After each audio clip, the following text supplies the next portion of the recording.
روز 31 مارس سال 2023 یک کودک افسرده از دهه باغ حبیب نویه مومن آباد که برای برادر پدربانش خوراک می‌برد زیر سیل مانده جان باخته است.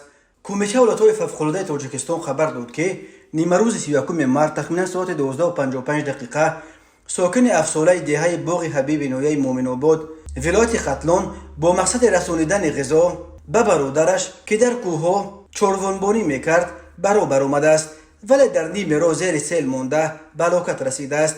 این سیل بر اثر باران پرشدت از دامن کوه جاری شده بود. کمیته حالتهای فوق‌العاده گفت جسد کودک از جانب ساکنان پیدا کرده شده و به والدانش سپرده شد. کمیته حالتهای فوق‌العاده به پیوندان قربانی سیل اظهار تسلیت کرده همزمان از پدران و مادران خواسته است فرزندانشان را که نور چشمان آنهایند احتیاط کنند.